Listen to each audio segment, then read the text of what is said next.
अहंकार में इंसान को इंसान नहीं दिखता। अहंकार में इंसान को इंसान नहीं दिखता। छत पर चढ़ जाओ तो खुद की मकान नहीं दिखता। हेलो फ्रेंड्स, मैं आपका अपना राहुल सर स्वागत करता हूं अपने इस YouTube channel science by Rahul sir में। आज हम इस वीडियो में बात करेंगे पार्ट्स ऑफ स्पीच के बारे में। किसके बारे में बाबू? पार्ट्स ऑफ स्पीच के बारे में। हिंदी क्या होता है? भाषा के भेद कहिए या शब्द के भेद कहिए। इस वीडियो में हम आज इसकी चर्चा करने वाले हैं। इसके पिछले वीडियो में हम लोग ये पढ़े थे कि इंग्लिश ग्रामर का बेसिक नॉलेज क्या होता है। अगर आपने वो वीडियो नहीं देखा है तो डिस्क्रिप्शन बॉक्स में उसका लिंक है, वहां जाकर तुरंत देखिए, तब ये बढ़िया से समझ में आएगा। इसके अलावा हम लोग अल्फाबेट भी पढ़े थे। तो अल्फाबेट में हम लोग ये पढ़े थे कि अल्फाबेट किसको कहते हैं, अल्फाबेट को कितने भागों में बांटा गया है, किसका प्रयोग कहाँ पे किया जाता है। इसका लिंक भी डिस्क्रिप्शन बॉक्स में मिलेगा, तो इसको भी तुरंत देखिए। लेकिन आज हम इस वीडियो में क्या बात करेंगे? पार्ट्स ऑफ स्पीच के बारे में। हिंदी क्या होगा? भाषा के भेद या शब्द के भेद। तो डिफिनेशन कैसे देंगे पार्ट्स ऑफ स्पीच का? All the English words are divided into 8 group according to the work they do in a sentence each group that is called parts of speech. कैसे लिखेंगे?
तो डेफिनेशन कैसे लिखेंगे बाबू? पार्ट्स ऑफ स्पीच का definition कैसे देंगे?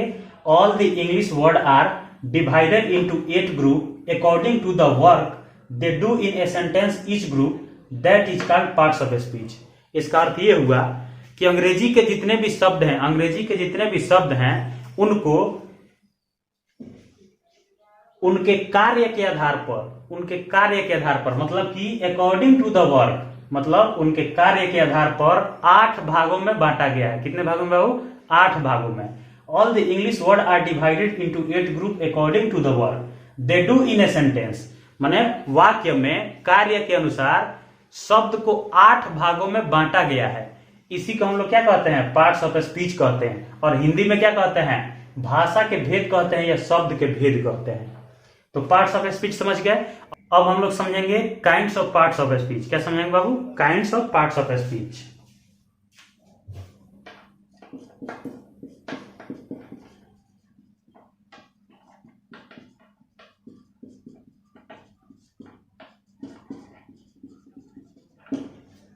Kinds of parts of speech, इसका अर्थ क्या हुआ? पार्ट्स ऑफ स्पीच के कौन कौन से भाग हैं, पार्ट्स ऑफ स्पीच के कितने भाग हैं, कितने भेद हैं, उसको पढ़ेंगे। तो there are 8 kinds of parts of speech. कितना होता है बाबू? 8 भाग होता है। किसके? पार्ट्स ऑफ स्पीच के 8 भाग होता है। कौन कौन होता है? पहला होता है नाउन। क्या होता है बाबू? नाउन। दूसरा होता है प्रोनाउन। तीसरा होता है एडजेक्टिव। चौथा होता है वर्ब। पांचवा होता है एडवर्ब। छठा होता है प्रीपोजिशन। और क्या होता है बाबू? सातवां होता है कंजक्शन। कंजंक्शन क्या पढ़ेंगे इसको? कंजंक्शन। आठवां क्या होता है? इंटरजेक्शन,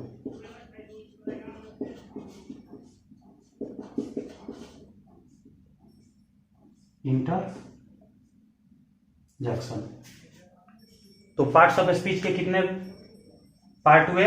8 पार्ट हुए। पहला का नाम क्या है? Noun, pronoun, adjective, verb, adverb, preposition, conjunction, interjection. अब इसका हिंदी पढ़ेंगे। नाउन का अर्थ क्या होता है बाबू? संज्ञा। नाम का अर्थ क्या होगा? संज्ञा। प्रोनाउन मतलब सर्वनाम, प्रोनाउन मतलब सर्वनाम। एडजेक्टिव का मतलब होता है विशेषण।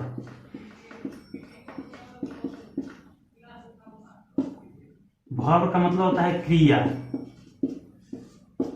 एडवर्ब का मतलब होता है क्रिया विशेषण।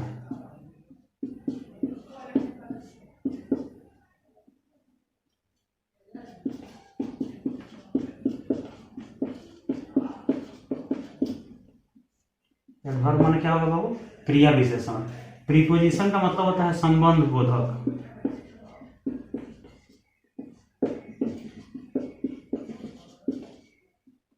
संबंध बोधक। कंजंक्शन का मतलब होता है समुच्चय बोधक।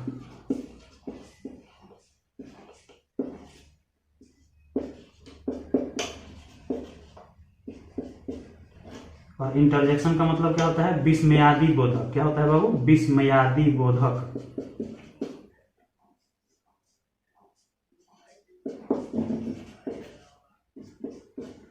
विस्मयादि बोधक।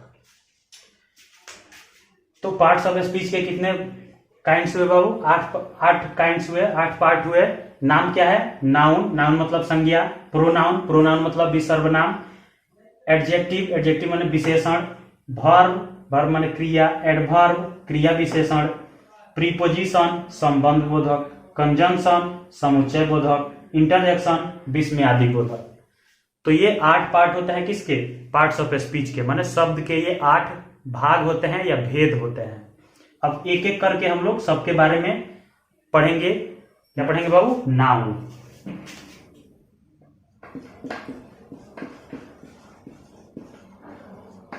नाउन। तो नाउन का डेफिनेशन कैसे देंगे? ए noun is the particular person, place, animal और थिंग्स इज कॉल्ड नाउन। मतलब कि किसी खास व्यक्ति, वस्तु, स्थान या जाति के नाम को संज्ञा कहते हैं। कैसे लिखेंगे?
तो डेफिनेशन कैसे लिखेंगे बाबू? A noun is the name of particular person. A noun is the name of particular person, animal, place और things that is called noun. इसका अर्थ यह हुआ कि किसी खास व्यक्ति, पार्टिकुलर, यहाँ क्या है बाबू? पार्टिकुलर। पार्टिकुलर माने किसी खास। तो पार्टिकुलर पर्सन माने खास व्यक्ति, एनिमल माने जंतु या जानवर, प्लेस माने जगह या स्थान, और थिंग्स माने वस्तु। तो किसी खास व्यक्ति, वस्तु, स्थान, जंतु के नाम को ही क्या कहते हैं? संज्ञा कहते हैं। एग्जाम्पल कैसे देंगे? एज में क्या हो सकता है? नालंदा। नालंदा ये क्या है बाबू? प्लेस का नाम है, एक जगह का नाम है, नालंदा। दूसरा लिख सकते हैं हम लोग रमेश। रमेश ये किसका नाम है? किसी व्यक्ति का नाम है, किसी लड़के का नाम है। या लिख सकते हैं हम लोग राधा। ये किसका नाम है? किसी लड़की का नाम है, किसी गर्ल्स का नाम है ये, क्या? राधा। काऊ, काऊ किसको बोलेंगे? गाय को। गाय भी क्या है? नाउन है। पटना, पटना ये भी क्या है? पटना भी एक शहर का नाम है, बिहार का राजधानी है क्या? पटना। तो ये भी क्या हो जाएगा? नाउन हो जाएगा। मिल्क, मिल्क माने दूध, दूध भी क्या है? नाउन में आ जाएगा। दूध भी क्या है? वस्तु का नाम है, एक मटेरियल का नाम है, इसलिए मिल्क भी क्या हो जाएगा? नाउन हो जाएगा। etc। तो एग्जाम्पल में क्या हो जाएगा? नालंदा, रमेश, राधा, काऊ, पटना, मिल्क, etc। ये सब क्या है? किसी खास व्यक्ति के नाम है, किसी खास जगह के नाम है, किसी खास जानवर के नाम है, या किसी खास पदार्थ का नाम है। तो इसलिए ये सब क्या है? नाउन है। तो नाउन समझ गए बाबू। अब हम लोग समझेंगे नाउन के पार्ट्स कितने होते हैं, नाउन के कितने भाग होते हैं, संज्ञा के भाग कितने होते हैं। तो संज्ञा के कितने भाग होते हैं? 5 भाग होते हैं। कौन कौन? पहला होता है प्रोपर नाउन। कौन सा नाउन? Proper noun. दूसरा होता है कॉमन नाउन। तीसरा होता है मटेरियल नाउन। चौथा होता है कलेक्टिव नाउन। और पांचवा होता है एब्स्ट्रैक्ट नाउन। कैसे लिखेंगे?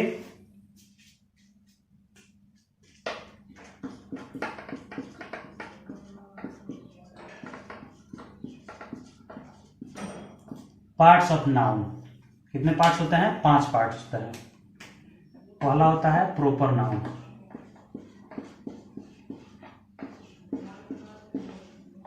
दूसरा होता है कॉमन नाउन,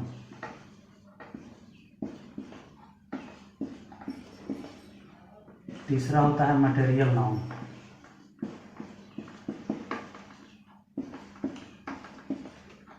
चौथा होता है कलेक्टिव नाउन,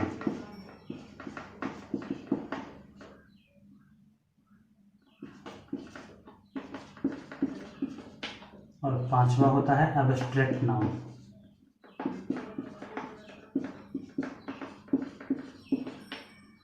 तो ये कितने पार्ट हुए बाबू? 5 पार्ट हुए। किसके? नाउन के। पहला कौन सा होता है? प्रोपर नाउन, दूसरा कॉमन नाउन, तीसरा मटेरियल नाउन, चौथा कलेक्टिव नाउन, और पांचवा एब्स्ट्रैक्ट नाउन। अब जानेंगे इस पांचों का हिंदी क्या होता है, मतलब हिंदी में इसको क्या कहेंगे। तो प्रोपर नाउन का हिंदी होता है व्यक्तिवाचक संज्ञा। क्या होता है बाबू? व्यक्तिवाचक संज्ञा। कॉमन नाउन का हिंदी क्या होता है? जातिवाचक संज्ञा। क्या होता है बाबू? जातिवाचक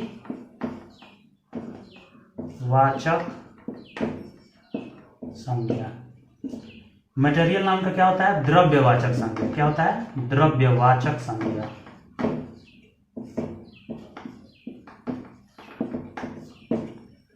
कलेक्टिव नाउन का क्या होता है? समूहवाचक संज्ञा।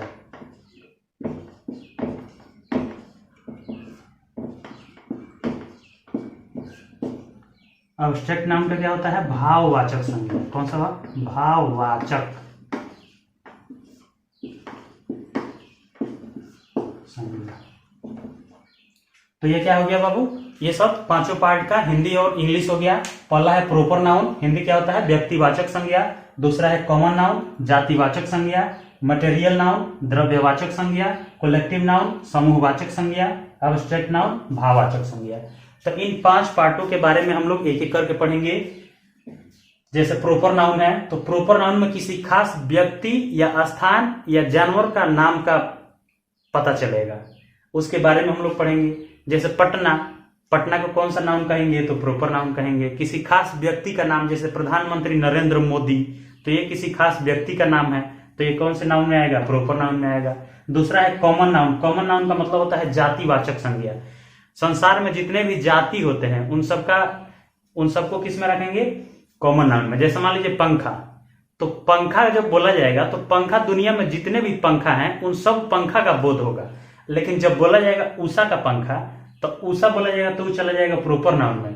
केवल पंखा बोला जाएगा, फैन बोला जाएगा तो वो आ जाएगा कॉमन नाउन में। जैसे बोला जाएगा गाय, तो गाय में पूरे जितने भी गाय हैं सब गाय आ जाएंगे। लेकिन उसी में बोला जाएगा जर्सी गाय, तो जर्सी आ जाएगा प्रोपर नाउन में। और गाय बोला जाएगा, काऊ बोला जाएगा तो वो आ जाएगा कॉमन नाउन में। क्योंकि गाय बोला जाएगा तो पूरे जाति का बोध होगा, और जर्सी बोला जाएगा तो गाय के ही एक प्रजाति, किसी खास प्रजाति का नाम है, तो इसलिए वो प्रॉपर नाउन में चला जाएगा। और गाय किस में हो जाएगी? कॉमन नाउन में हो जाएगी। जैसे बल्ब बोला जाएगा, बल्ब, तो बल्ब क्या हो जाएगा बाबू? बल्ब हो जाएगा कॉमन नाउन, क्योंकि दुनिया में जितने भी बल्ब हैं सब उसमें आ जाएंगे। लेकिन बोला जाएगा फिलिप्स के बल्ब, चाहे सिस्का के बल्ब, चाहे बजाज के बल्ब, चाहे अजंता के बल्ब, तो वो सब किस में आ जाएंगे? प्रॉपर नाउन में। किसी खास नाम का बोध होगा तो हो जाएगा प्रॉपर नाउन, और पूरे जाति का बोध होगा तब वो हो जाएगा कॉमन नाउन। अगला है मटेरियल नाउन, द्रव्यवाचक संज्ञा। मटेरियल का अर्थ होता है जिसके द्वारा हम कोई चीज बनाते हैं। मटेरियल, द्रव्य, मटेरियल का अर्थ क्या होता है? द्रव्य। जैसे मिल्क, दूध से हम लोग अलग अलग तरह के चीज बनाते हैं, जैसे चाय बनाते हैं, पनीर बनाते हैं, खीर बनाते हैं, घी निकालते हैं, दही बनाते हैं, तो दूध क्या हो जाएगा? मटेरियल नाउन हो जाएगा।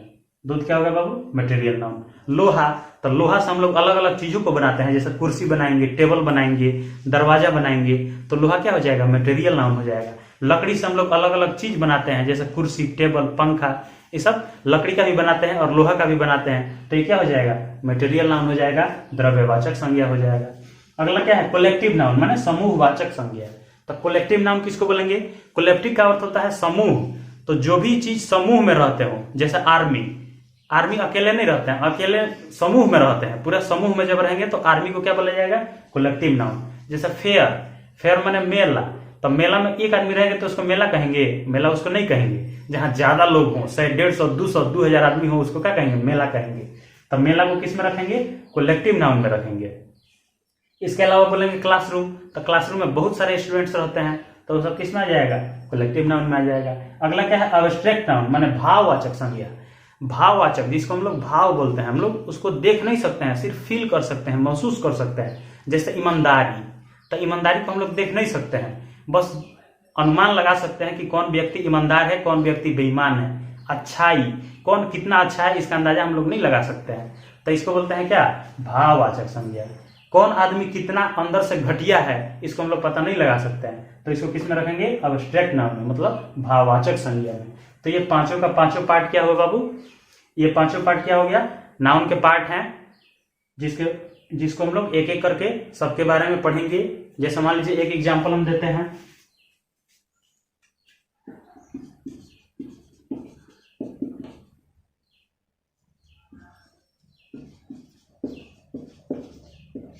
जैसे मान लीजिए एक एग्जाम्पल हो गया, Ram is a good boy. ऐसे अगर सेंटेंस दे दिया जाए आपको और बोला जाए कि इस सेंटेंस में आप पहचान कीजिए कि कौन कौन सा नाउन है, कौन सा वर्ड कौन से नाउन में रखा जाएगा, तो आप कैसे पहचान करेंगे?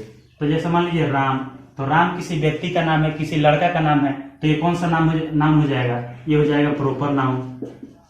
कौन सा नाम हो जाएगा? प्रॉपर नाउन हो जाएगा। इज हेल्पिंग वर्ब हो जाएगा, ए आर्टिकल हो जाएगा। गुड क्या हो जाएगा? गुड विशेषता बता रहा है, लड़का अच्छा है तो उसका विशेषता बता रहा है, तो ये गुड क्या हो जाएगा? विशेषण हो जाएगा। अब बॉय क्या हो जाएगा? बॉय पूरे लड़का का बोध कर रहा है, तो बॉय हो जाएगा कॉमन नाउन। क्या हो जाएगा? Common noun. बॉय क्या हो जाएगा? Common noun. इसके अलावा दूसरा एग्जांपल देखते हैं।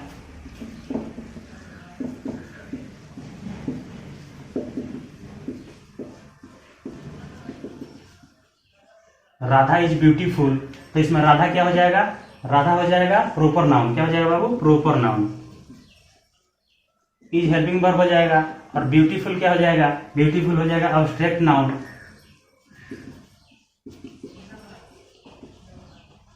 ब्यूटीफुल क्या हो जाएगा?